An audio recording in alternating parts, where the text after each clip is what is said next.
So I'm gonna do like a little mnemonic thing that I do when I'm interviewing people, but I also use it.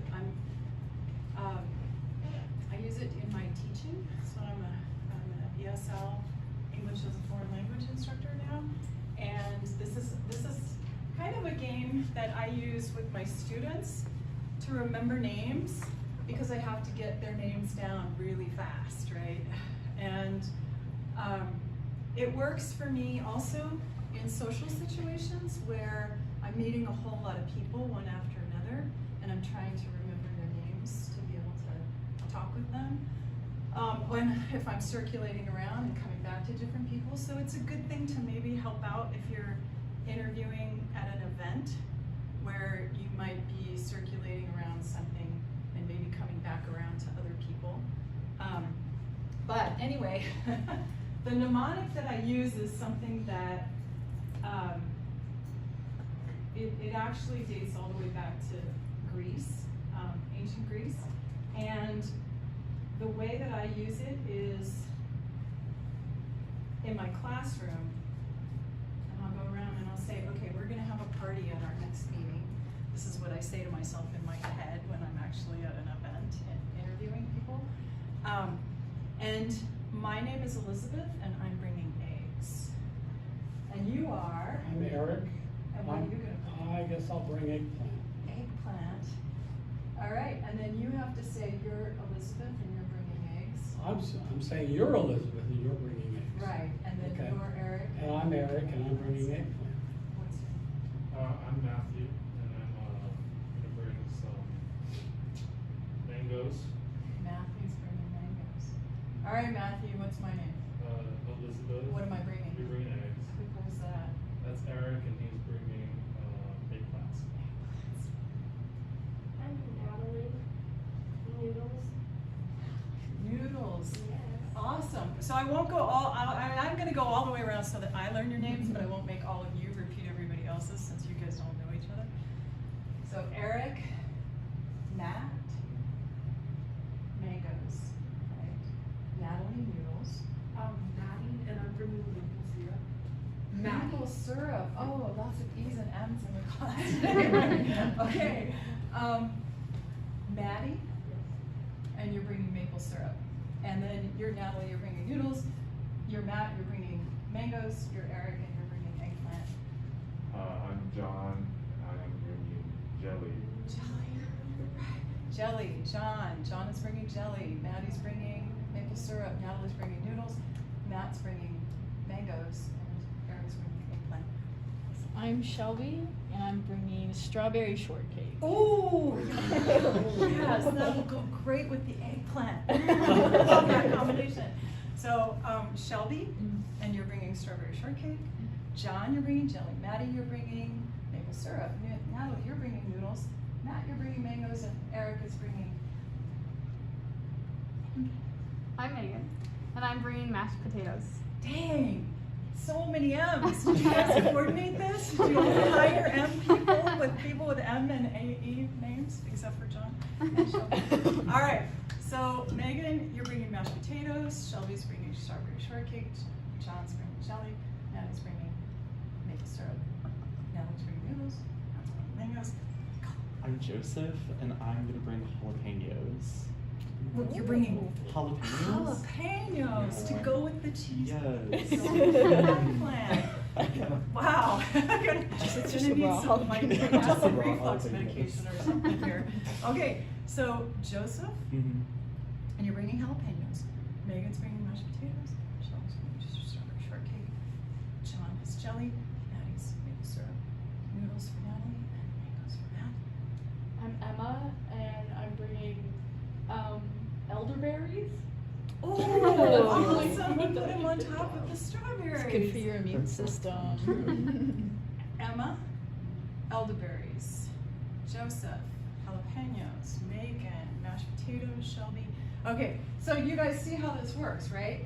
And it actually is like a really strange thing, because what will happen is that you'll remember the food that you associated with the person, and suddenly it will trigger like, oh right, Emma, elderberries, right? But usually my students remember the food first, and they'll be like, okay, that person was bringing bananas, okay, you know, and then it'll trigger their memory for their names. So it's just a little bit of a game that you can play to try to remember people's names. So anyway, so hopefully I won't mess up all the rest of this time. So we thought today for interviewing, since it's such a crucial skill, and people are often like super intimidated to walk up and just start interviewing, right?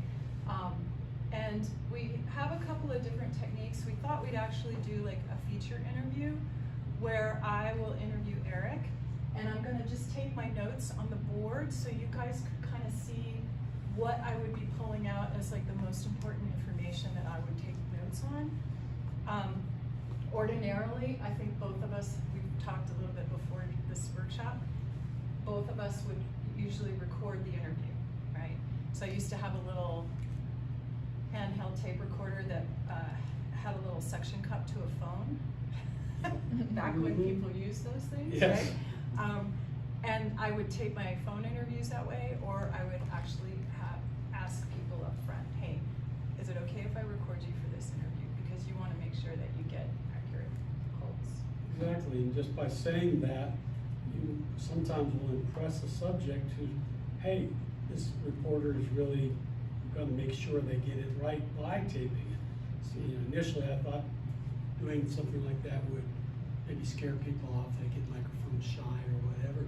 But more and more I realized they want you to be accurate and make sure that their message gets across to you. And putting it on tape is the best way. Well, and I think it also helps them feel secure that they're not going to be misquoted, right? Very much so. And going back to what I talked about last week, about our last time, about, you know, making sure you get things right and don't get, you know, the most important thing is don't get sued.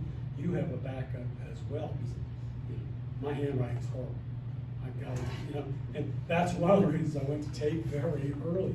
But, you know, take notes as I went along for two reasons. One, if I want a deadline or something, I could look through my notes and write down key phrases and pick up where that you know, quote was that I wanted to find on the tape.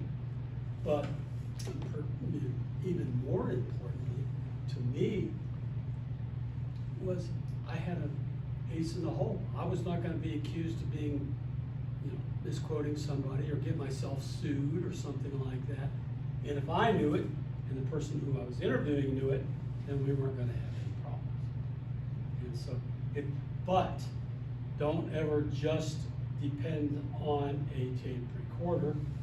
Make sure you take some notes along the way, because once in a while, I'm dating myself, but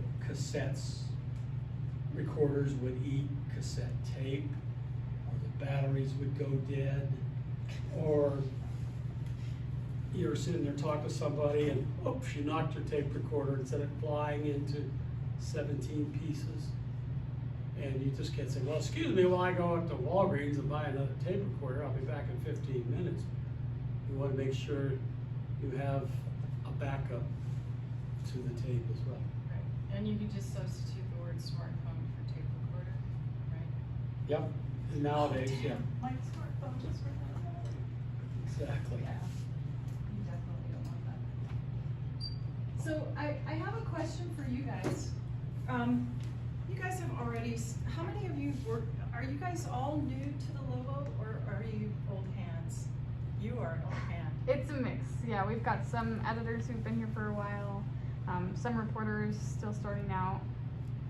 Okay, all right. So feel free to redirect or jump in if you've had experience, you know, interviewing, and you think of something that would be helpful for all of us, you know, don't hesitate to jump in and add to the conversation. But I'm basically just gonna start out really quickly here, and I'm gonna interview you, right? Yes, So, you are. Before you start, one thing, well, two things actually that I want to make sure that I emphasize.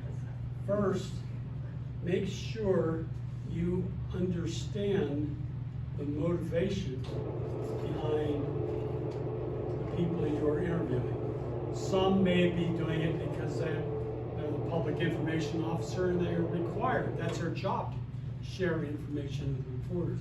But they are always going to share it in the light that's most favorable to their client, or if they're being interviewed about themselves, the thing that makes them look looks the best.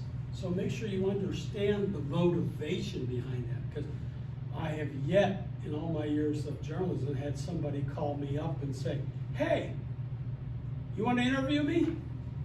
It doesn't happen that way. You are going out and finding out. So find out, and from your editors and your assignments, find out what kind of information, they want you to elicit to put into a story, and Beth's going to follow through more on that. But don't just walk in cold, and having no idea what you want to ask. Have an idea. I actually had a journalism professor who told me once, says, don't ask a question unless you already know the answer.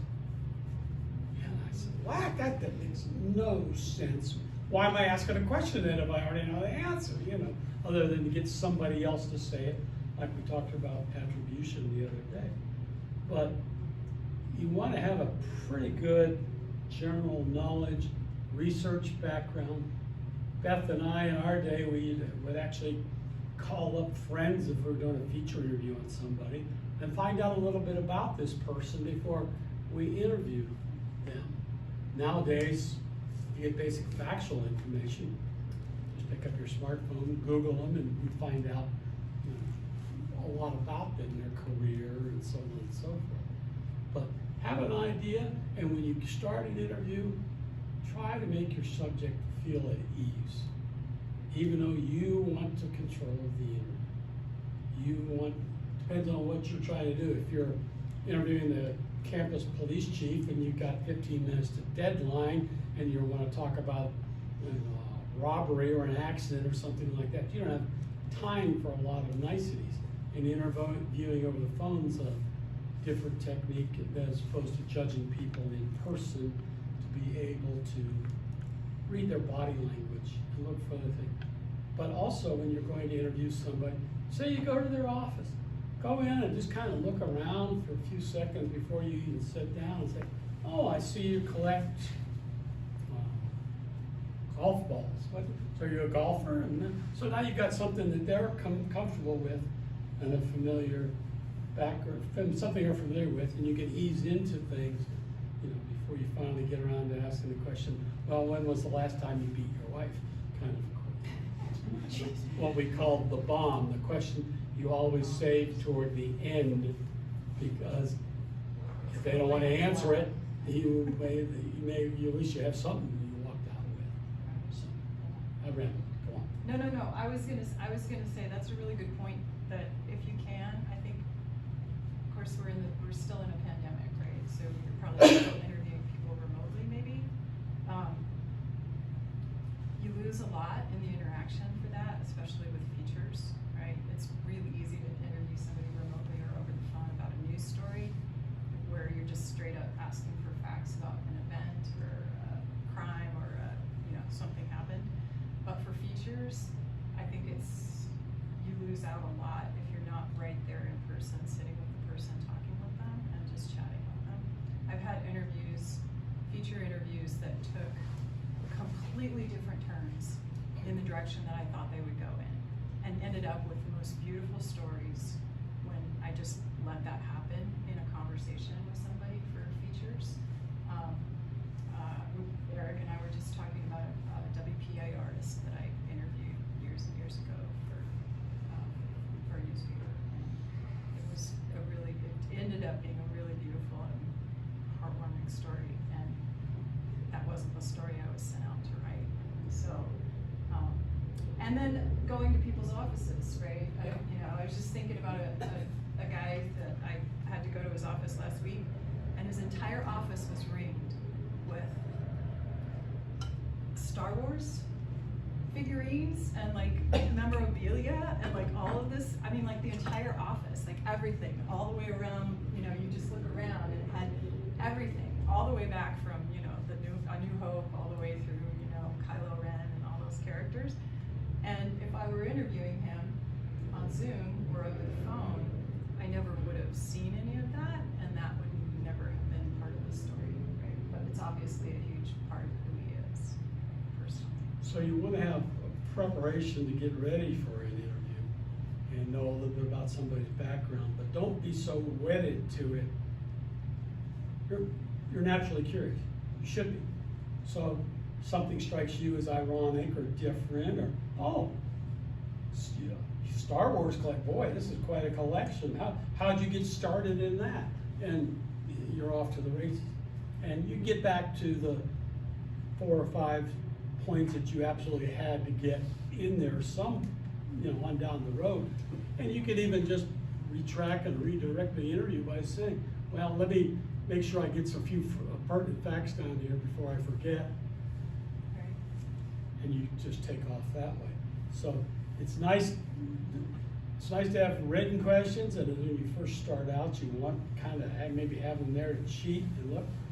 But don't get to the point where you're staring at a notebook and you're just writing it, and you're missing the reaction from your subject as to how they are perceiving things, or if they're bored, or if other tacks you may have to take to get the information you want. Yeah, I used to, when I first started out, I over-prepared for interviews. Oh, I do too. Constantly, like way too many questions and just ridiculously over-prepared. And don't worry, you will not run out of things to talk about. You think, I've only got 5 questions and I'm walking in here, I'm gonna be in and out of here in 30 seconds. Listen, follow up, get them to amplify. Don't ask very many yes or no questions unless you're, like I said, seeking a crime story or just collecting facts. Think about the why and the how that we talked about the last time. If you ask more of those kind of questions, well, how did that come about? How did you get started? How did you choose this for your career? Now you're forcing them to not just say yes or no. Because if you get that yes or no, then you get somebody who's rather hard-boiled, and that's all they want to say. So I understand you moved out here in 1973. Yes. Your natural next question's got to be, it's okay to ask that, say, to confirm a fact, then say, well, why? Now you've got giving the subject a chance to open up a little bit. Okay. All right. So I'm gonna do this. As fast as I possibly can, and then you'll see the story that I write out of it. Okay. So Eric, you and I have met before. Yeah. But first off, could you tell me how to spell your name? Sure. First name is E-R-I-C.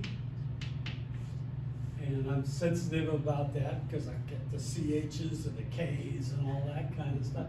Last name is Maddie, M-A-D-D-Y.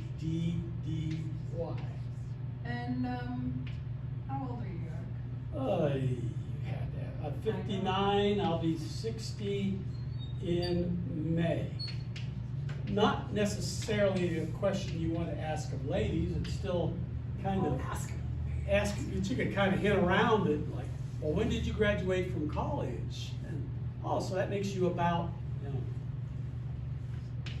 When did you work for the Daily Lobo? I worked from the Daily Lobo, at the Lobo from spring of 1981 till about the summer of 82, and then I went off, and then I came back to school because professors started grading my papers and realized I wasn't there that often. And so I came back in 84, 85,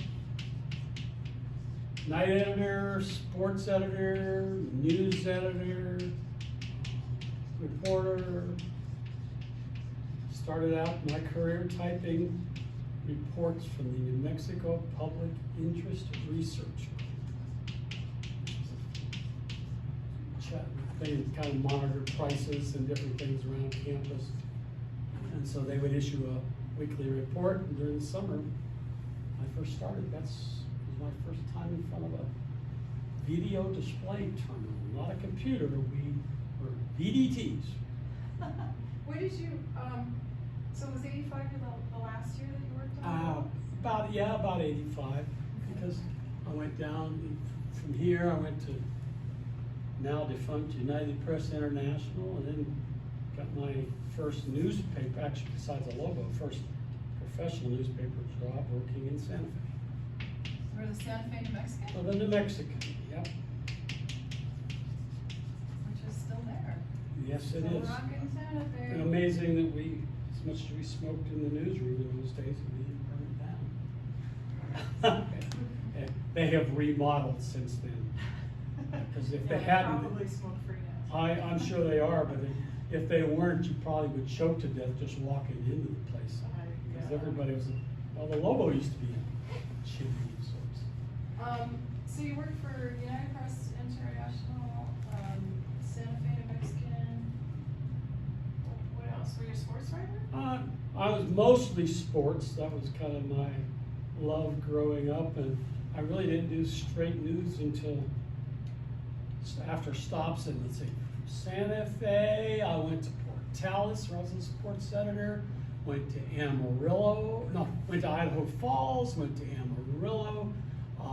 Went to El Paso. Came back here to finish my degree. Let's see.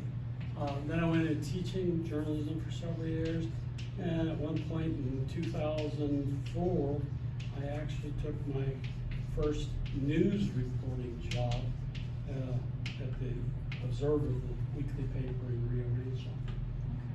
So that was one of the only time I was dedicated news, but I kind of bristle at that too, because sports reporters are reporters, news reporters are reporters.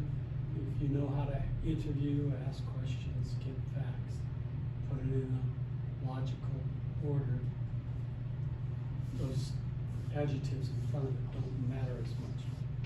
Matter of fact, some of the best sports stories that I ever did were actually where sports figures were involved with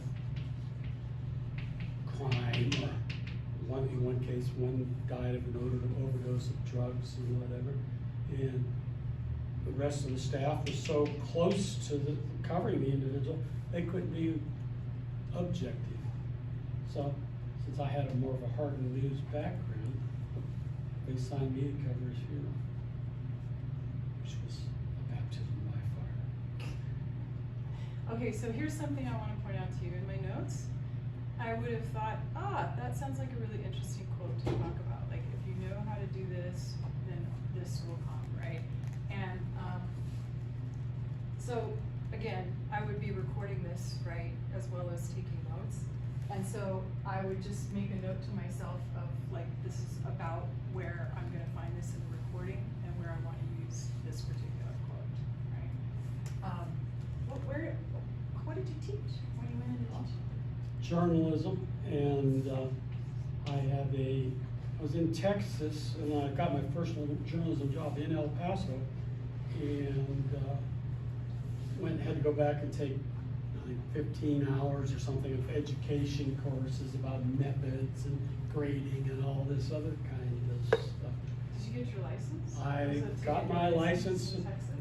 was certified, and so in Texas at that time, guy that you guys are all too young to know named Ross Perot was a multi-billionaire who thought he had the solution for all the problems that ailed education, and he actually ran for president at one point.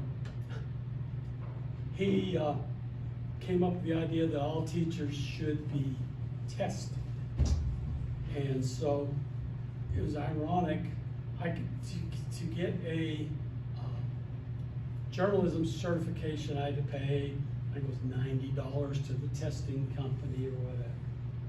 But I'd taken a lot of social studies courses at UNM, and I thought it was a good idea to have a core curriculum to back up in case the journalism program went south. And so I said, well, U.S. history, this, and I'm looking up, I'm not paying $100 for this, $100 for that. Then I discovered that you could take the composite test and get to teach anything in social studies, and it only cost $91. So I took the composite test.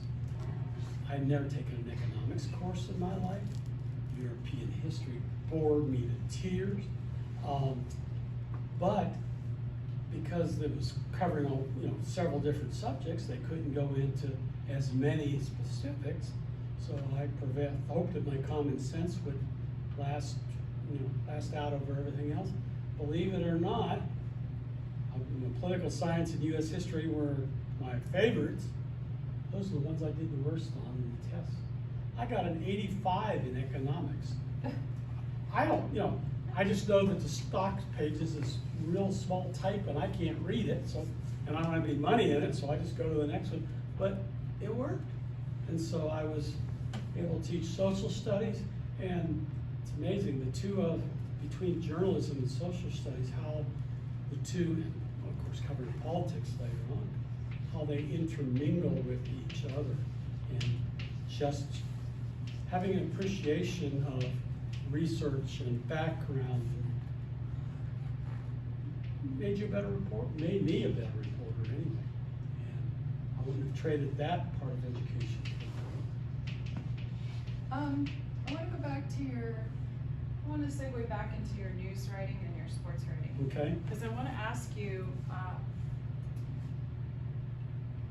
what was the most difficult story you ever covered? Probably that funeral that I mentioned before. The athlete's name was Hernell Jeep Jackson, and he had cocaine in his system, as it turned out. The year before, in a more notorious case, one of the first round draft picks in the NBA, a guy named Len Bias out of Maryland, died, and it evoked a national crisis.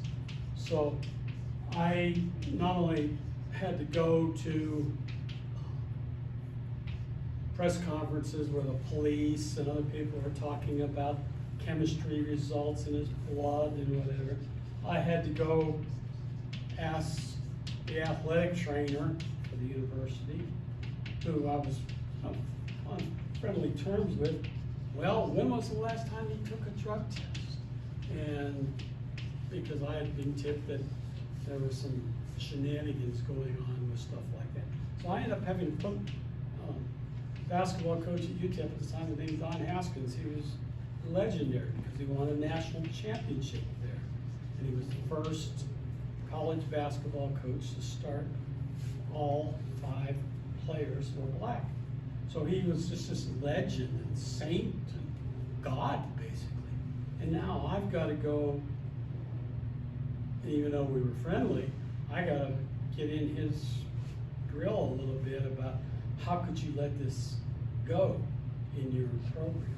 And then I had to go with a photographer, and I went to California and covered his funeral. And I walked in, and had it at his high school gym in Carson, California. And it seated they had half the bleachers pushed in and half out, so about 1,500 people. And it was jam-packed. And a guy from the Torrance Daily Breeze and I sat next to each other, and we were the only 2 Anglos in the entire audience. Everybody else was African American. And What year was this? this was 1988, 89, 89, yeah. And at one point I'm taking notes, and I'm looking down, I look down on the floor, and his mother was up staring at me like, you're a white guy invading our private domain. And the fact I'm sitting next to the only other white guy in the place, we kind of stuck out, to say the least. But it really, it got to me, and it made me a lot more sensitive, I think, other interviews that I would do about tough subjects on down the road to make sure that you've got a job to do, but you can still have empathy. You can still, and even if you don't have empathy, you still can fake it if you have to, enough to make people feel comfortable with you and at home. And sometimes people just want to talk that way. Did you interview her? I did not. I went the day before the funeral. I went in his neighborhood, and I went up and down the block, about 6 houses on each side, and got all sorts of background on him there. And finally, at the very end, I thought, okay, I'll go try. And they had a family attorney there who, because of the drug connection or whatever, said they did not want to comment. So, yeah. So I ended up writing a story just based on his background. Went to his old high school and talked to his coach and some people that way. So to give people back in El Paso a better understanding of this guy who had been in their atmosphere for 4 or 5 years as a player, and then just the straight factual reporting of the funeral, which also, one thing you will find out, you want to find out from your editors kind of what they want, but don't be afraid that if you get in a situation that if somebody doesn't want to talk about it, then go on to something else. See what else you can develop. Story I wrote on the funeral, I'd been up all night. We had a photographer with us. I had the rental car in my name. I had to drive to downtown Los Angeles so he could send pictures back and all this kind of stuff from the funeral. I'd sent my story, and I get home, get back to the motel room at 11 o'clock at night, and I'm exhausted. And I got a phone call from my editor saying, "Well, what was he wearing?" I said, "What are you talking about?" And he said, "Well, was he wearing a suit, or was he wearing, we heard he was going to wear his UTEP basketball uniform." I said, "Well, he was wearing a basketball uniform." "Well, which one was it, the road uniform or the home uniform?"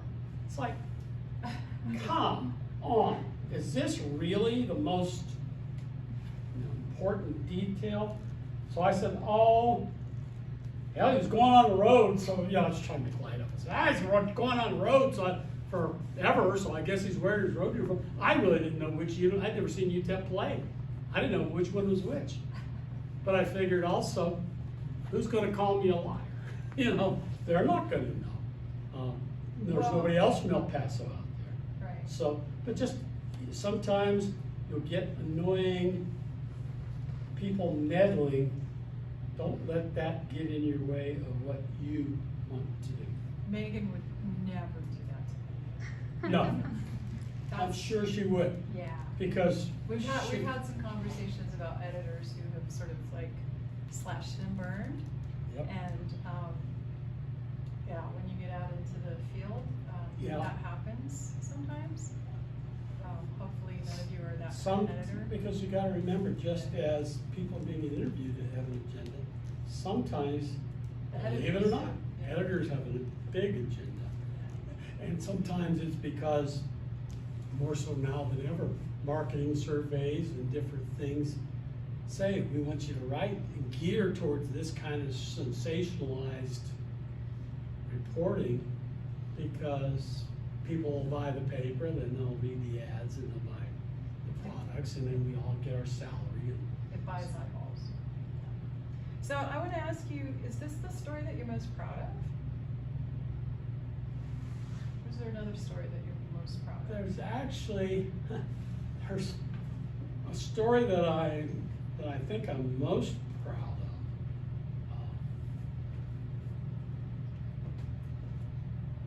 In 1988, Alabama and Washington played in the Sun Bowl, which was a major, is still a major event in El Paso. National television, all that kind of stuff. And I was mostly a copy editor, but some other guys, a couple other guys got to stay in and do that.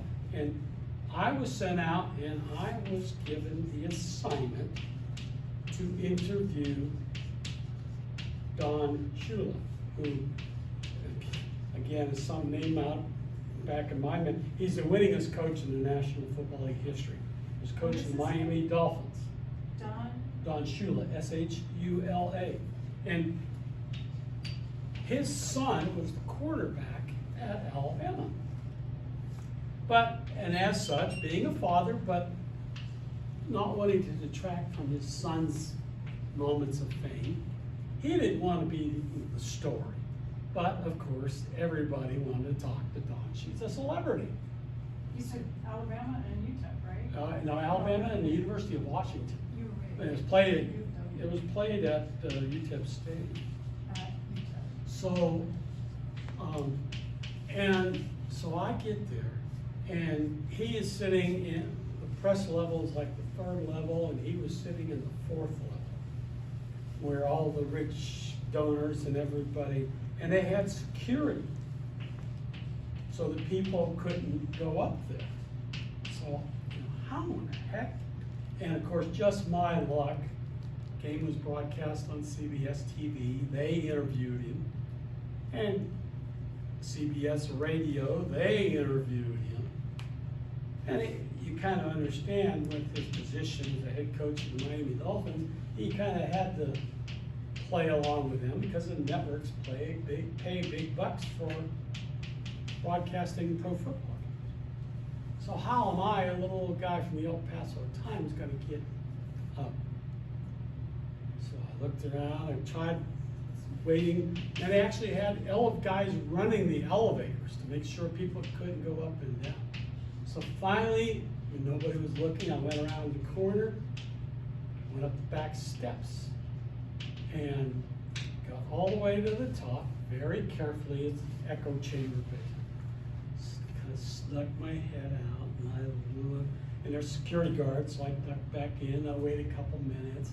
I snuck back in. Finally, I got in, and they had rows of seats, comfortable, luxurious. And the coach was all the way down here to my left. And I got the elevator, and the steps were right in the center. So I timed it, so I got there about a minute before halftime, figuring I can possibly bother him a little bit and not interrupt him during the game. So I go in, I get in, sit down, and he's like there's like 4 rows of seats, and he's in the third all the way at the end, and I sat in the very back row, back corner here, hopefully out of his line of sight. I don't know if he had a sixth sense or what it was, but he kept, so he looked down and he saw me, and you just saw this look like, oh God, I gotta have to put up with this clown. And he was known for his vehement temper anyway. So anyway, it was, halftime comes, he's gotta walk past me to go to the restroom and also get a Coke. And so I positioned myself well, and I stood up just as he approached, and I said, Coach, Eric May, El Paso Times, no, I don't want to. To her ever-loving credit, his first wife, who died of cancer a couple years later, says, oh, come on, Don, quit being such a jerk. Talk to the guy. She qualified for saving it in my eyes right then. So I started asking questions. And when he was in college, he'd actually played in the Sun Bowl in the 1950s. So I asked him about that, some other things, and asked him about what's more nerve-wracking, being a coach or watching your son. And each team had a star defensive player, and I said, tell me what your observations are of them from what you've seen in the first. Just some basic, pretty nice speech, put it all the way together. So finally, I had the question that was everybody wanted. Well, Coach, this time of year, you're normally prepping your team for the playoffs right around Christmas. So what's it gonna take for the Dolphins to get back there next year. Relatively harmless, you would think. Boy, that set off a powder keg. I don't want to talk about that. Okay, good. Boom. I had my instant lead. I on my way back the aisle, sat down, I said, Don Shula is just as intense watching a football game as he is coaching. And what reason I'm really proud of that story, El Paso Times, I don't know if they still are part of the Gannett news chain. And the game was on Christmas Day. And in the newspaper business, anybody who worked Christmas Day wants to get it out of the way and get home to their family, spend the rest of the holiday. So I cranked that story out in about 15, 20 minutes. They put it out on the Gannett Wire, and it got picked up in New York, and New Jersey, and Washington, D.C., and 2 or 3 papers in Florida, including the one in Miami. And that was my one semi-claim to fame. And it came together just with a little deception, but to get there. But once I did, and thanks to his wife, well, I was proud, because everybody wanted to get a story in, so they took mine and they ran it. And then right before deadline, they said, oh, the score moved, so they stuck the score in and didn't have to wait for our other guys. I got back to the office, I think the game kicked off at 1:30, I got back about 3:30, was done with the story and everything, a little bit after 4. Our other writers didn't get back to the office till 8:30 or 9 o'clock. Oh my goodness. And my sports editor was furious. I sat there and helped lay out 3 more pages once I got there because we had to do it all at once. So that was one I was really pleased with. I pulled that one off. And so that would be an easy one for me to find if I want to look up. I can look it up anywhere. El Paso Should be Times El Paso Archives, Times. Wire If- Service Archives. Gannett News Service or Yeah. whatever. If they, of course, whether or not the El Paso Times actually went and took their morgue, which is a term you will learn, which is basically a collection of your clips and what have you, which facilitates the old journalism joke. The difference between a doctor and a journalism major, when our mistakes go in a morgue, so do a doctor's, but our mistakes stay alive. Digitally now, They have forever. to- If they ever went back and scanned it in, check that. Along with their people too. Yes. How are we doing on time? What time is it, Joseph? Yeah, Yeah, we're running a little bit late. Yeah, so Yeah. I wanna actually wrap things up a little Yeah. bit with you, Eric. Sure. But I wanna ask you about your current titles right now for the Lobo Alumni. Because I have one last question I wanna ask you about that. Okay, I am it's a mouthful.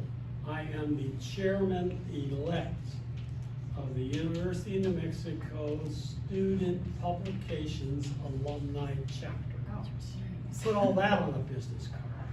So Chairman-elect. basically, that means in July, I become the head honcho and try not to screw up all the good work that everybody else has done, setting it up, doing things like this, and the library and a bunch of other neat things we are honored to be able to do. And that's your fanciest title, That's my fanciest title. right? And then you have another title too, right? Aren't you? Retired. Well, that's. Oh! That's I the am, fanciest, I am funnest the, one, within the Lobo, I am the chairman of the selection committee for the first our first student publications Hall of Honor, where we are soliciting applications on a standard form and getting to come in, and we've put together a committee who will screen the application. Well, I'm gonna do a pre-screening just to make sure we don't have any convicted felons or anything, which, considering some of the people I work with, is always a possibility. Yeah, you But- never know what they go on to Oh. do. But then from there, the committee will make the selection, and we will announce the winners at our banquet in question for you. Why are you doing that? Why am I What's doing? important to you about that? Well, couple things. There's a lot of people that made my career as, you know, whatever success I had is largely due to a lot of people who helped me along the way and deserve to be recognized. And being, if I had a say or a way of helping honor them and recognizing that contribution, and just by participating, I feel like I'm giving back a little bit too,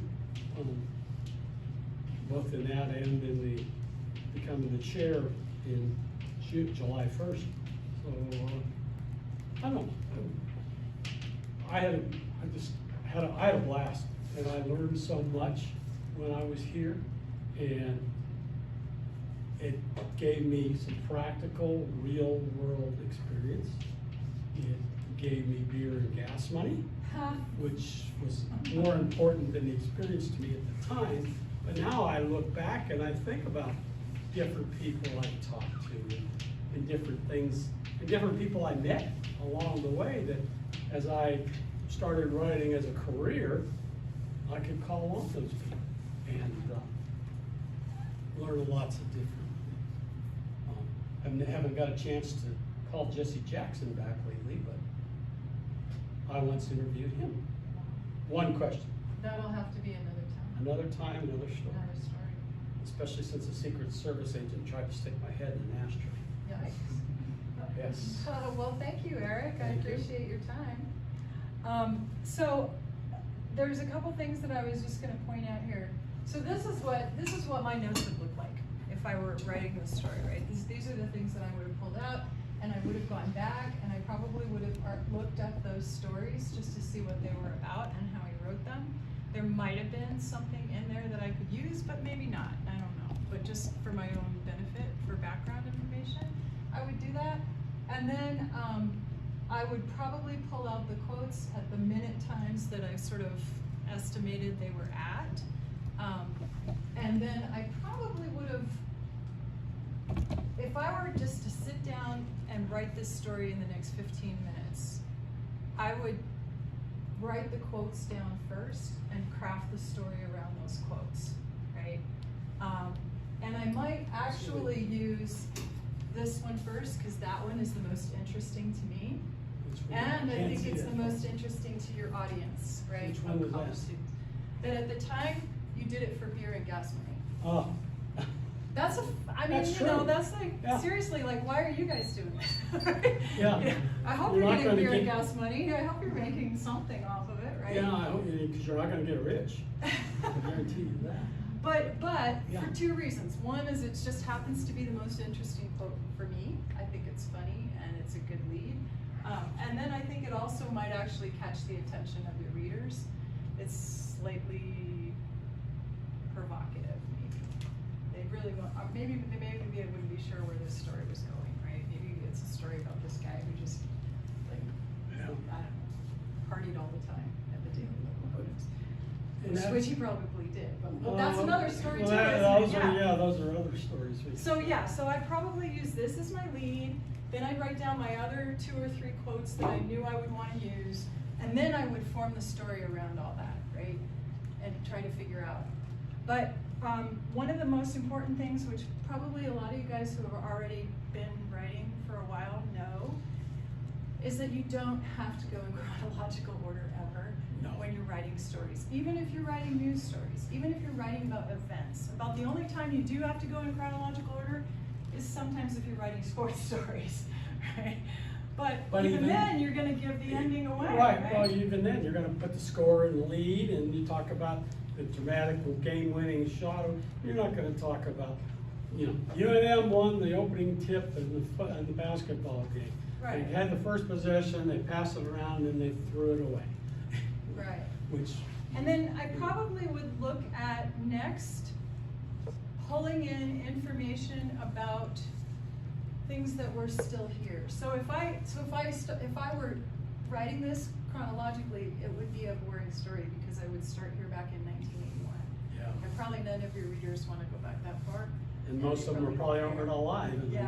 1980. So, but I might actually, like, somewhat further down, I might go back to the Santa Fe, New Mexican and PERG and some of the stuff that is still Yes. here, right? And It's still the easiest operating way- in New yeah. Mexico Yeah. because it's still current and there's still people in this area doing those things, so. And even the easiest way to do it, Matty started his career in journalism more than 40 years ago by typing, reports from the New Mexico Public Interest Research Group, And then he I said, need he a went beer on and to. gas money.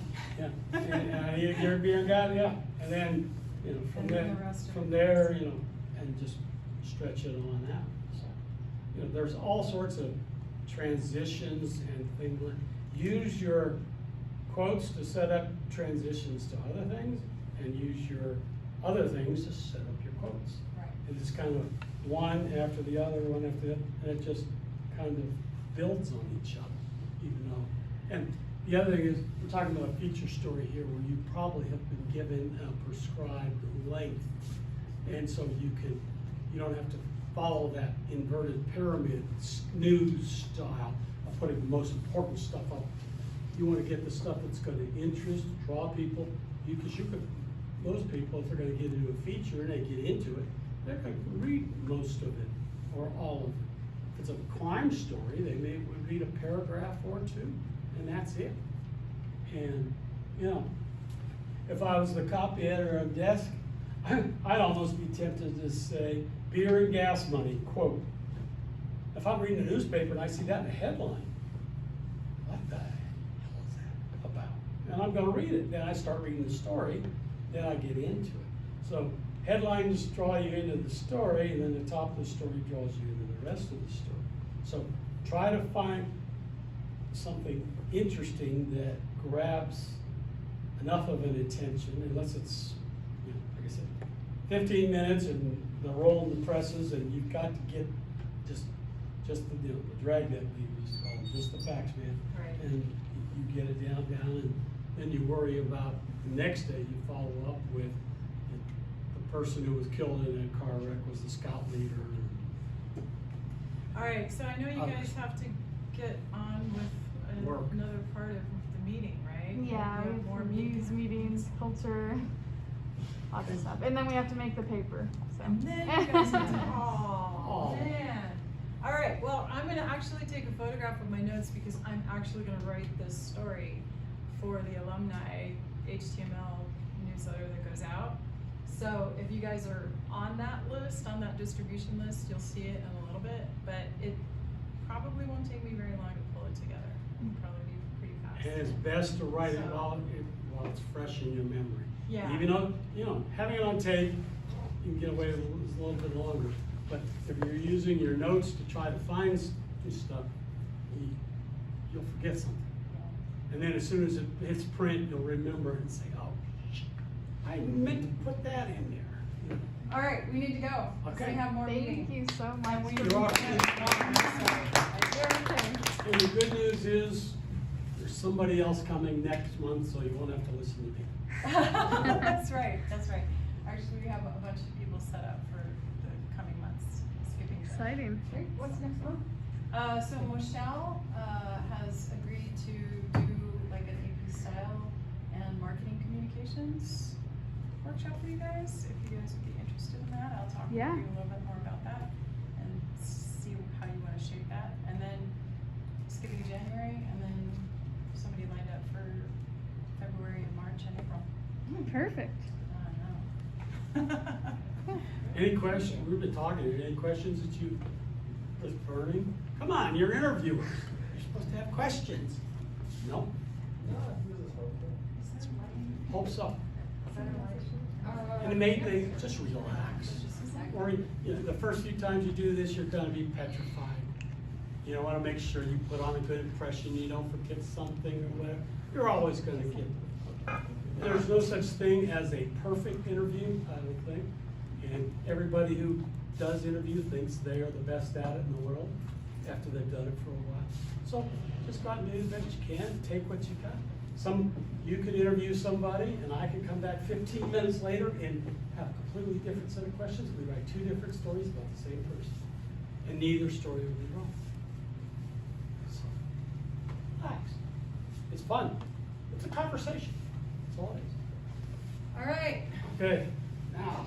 Emma, Joseph, Megan, Shelby, John, Maddie, Natalie, and Matt. Yes. Thank you so much for your time.